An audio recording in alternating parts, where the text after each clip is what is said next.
O urânio fundido pode penetrar até 20 metros do solo, atingindo águas do lençol freático, produzindo grandes explosões com liberação de vapores e detritos radioativos, que podem afetar o meio ambiente por vários quilômetros.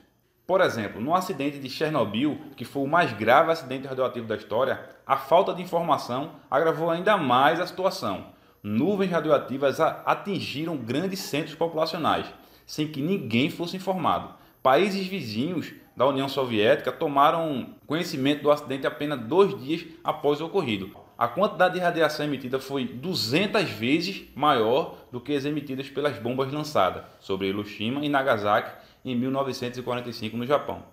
Segundo o Instituto Radiológico da Ucrânia, aproximadamente 2.500 pessoas morreram vítimas do acidente e foi registrado um grande aumento em casos de câncer até 7 anos depois. Bem, antes de começar aqui, eu vou garantir que o cabelo tá bem penteado, né? Não tem que sair bonito na filmagem. Agora tá organizado. Bem, pessoal, vamos falar aqui sobre energia nuclear. A mesma energia que foi usada na bomba de Hiroshima e Nagasaki, que dizimou ali milhares de famílias.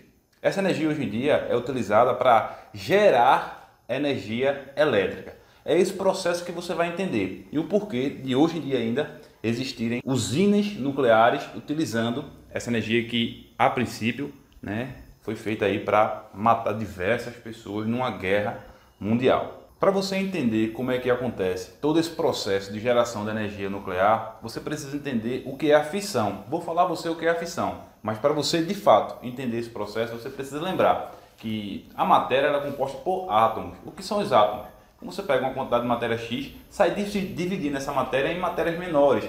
Você vai chegar numa partículazinha que a gente chama de átomo, tá? Só para você ter ideia de quanto o átomo é pequeno, né? A unidade básica, digamos assim, constitui a nossa matéria.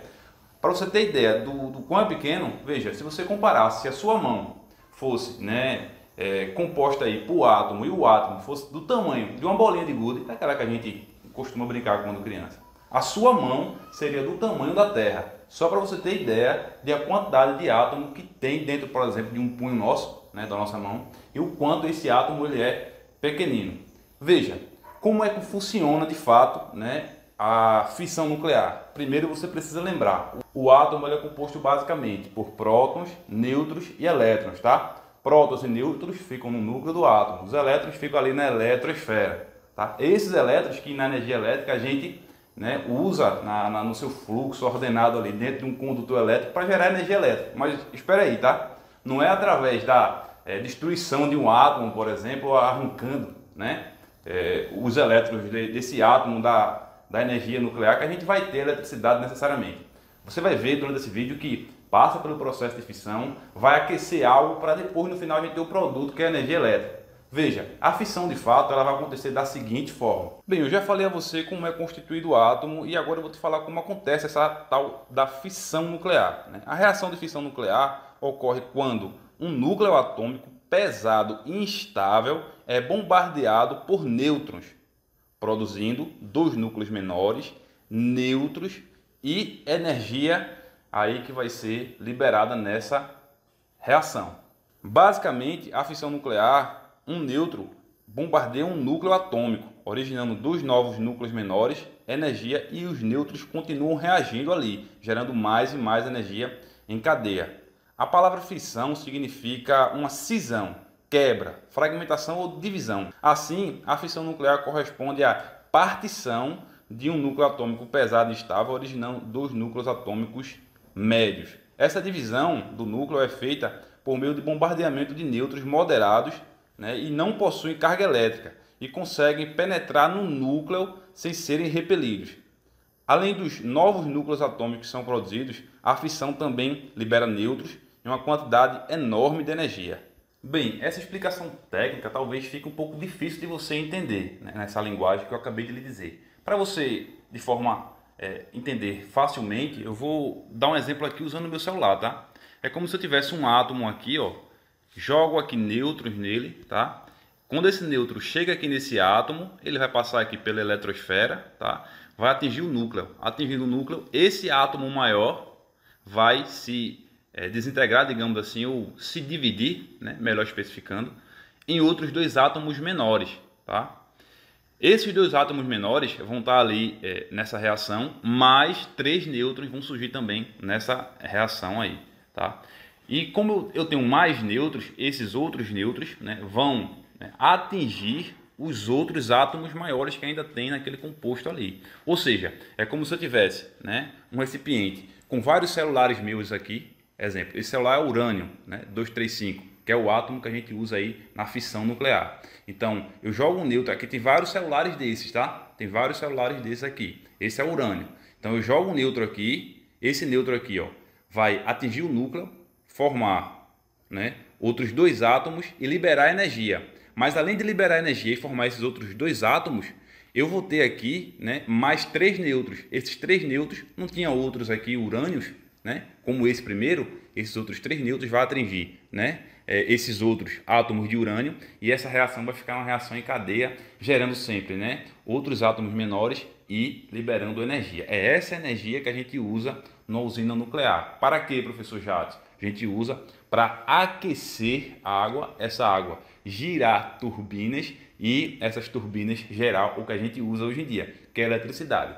A eletricidade, por exemplo, que você usa para carregar o seu celular e está agora me assistindo, tá? A energia, por exemplo, que a gente usa para iluminar esse estúdio aqui, para, enfim, ligar o liquidificador na sua casa, enfim, a energia que você tem, tá?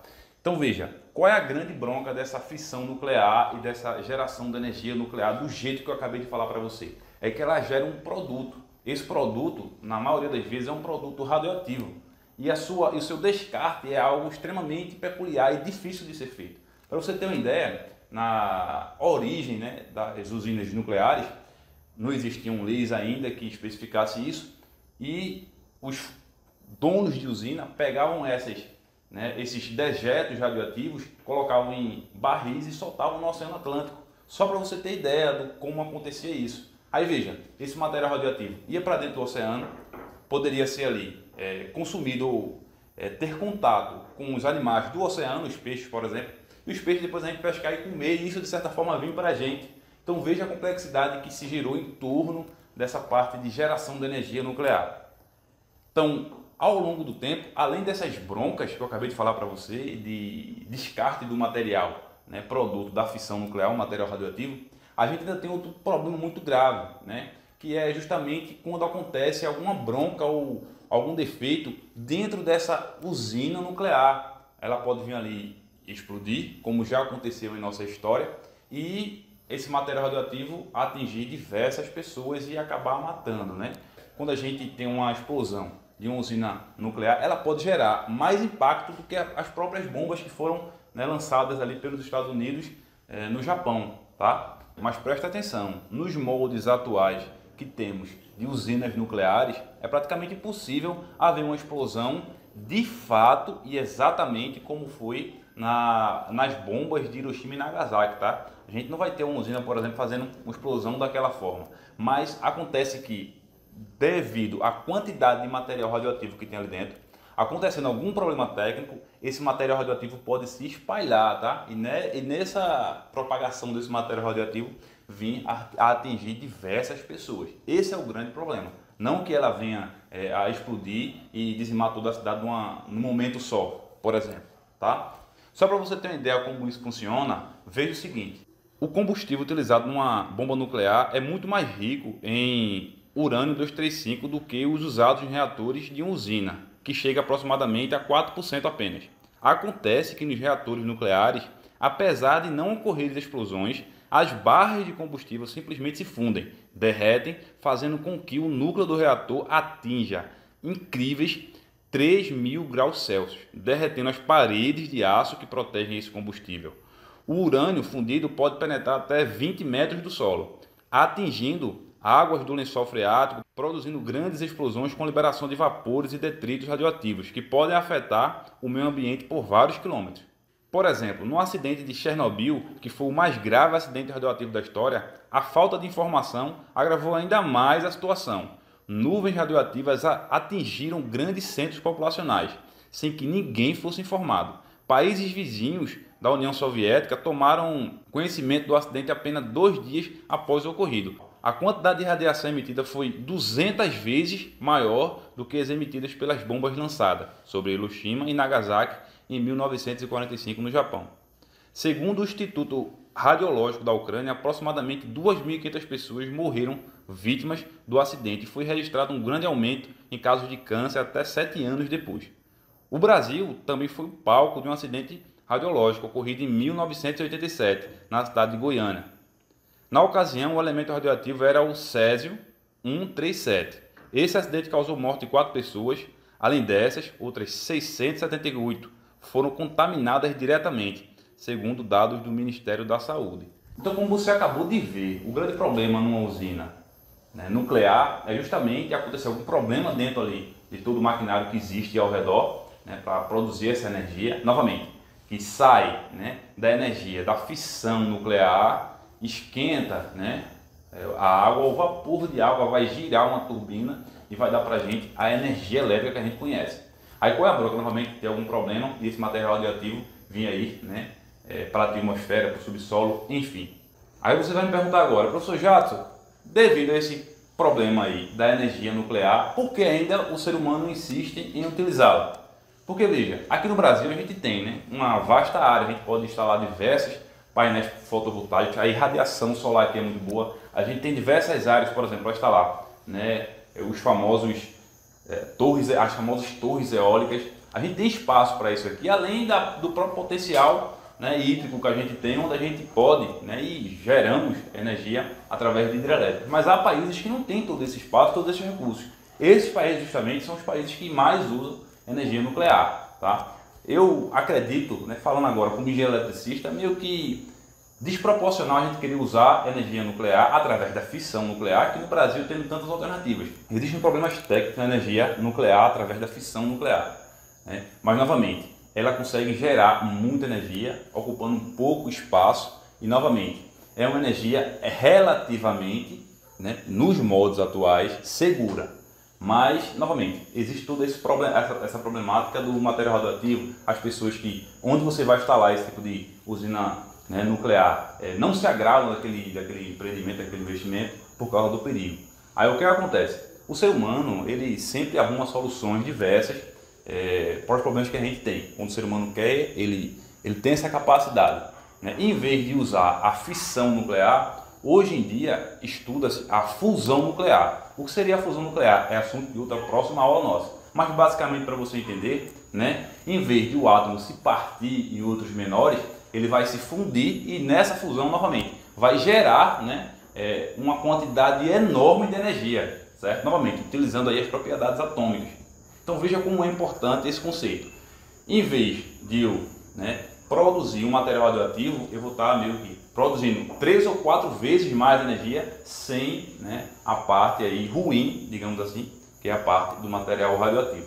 Essa fusão nuclear é o que acontece, por exemplo, no Sol, tá? Hoje em dia, a gente não consegue ainda, de fato, produzir usinas que consigam botar essa tecnologia em prática. Mas eu acredito que no futuro próximo a gente vai conseguir fazer isso. Bem, como você acabou de ver, a energia nuclear existe, está sendo aperfeiçoada e no futuro próximo, eu acredito, teremos aí diversas usinas, não por fissão, mas por fusão nuclear. É o que a gente da engenharia elétrica espera e o que a população como geral também quer, Acontece que a população mundial tem crescido muito e é fato que breve alternativas de energia, geração, produção de energia elétrica precisem emergir, tá? E novamente, na parte de energia nuclear, uma das formas emergentes é a energia por fusão nuclear. Veja, hoje em dia, você vai perguntar para o professor Jadson, hoje em dia, quantos por cento de energia no mundo é gerada ainda através de energia nuclear? Bem, quando a gente vai analisar a matriz energética mundial,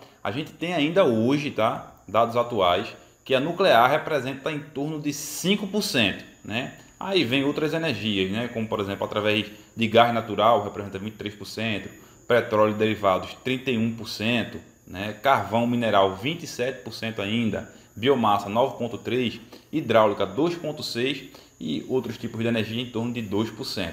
Tá? Quando a gente vem para o Brasil, essa matriz energética ela muda um pouco, tá bem? Por exemplo, a nuclear no gráfico mundial ela representa 5%, mas aqui no Brasil ela representa apenas 1,3%. tá bom?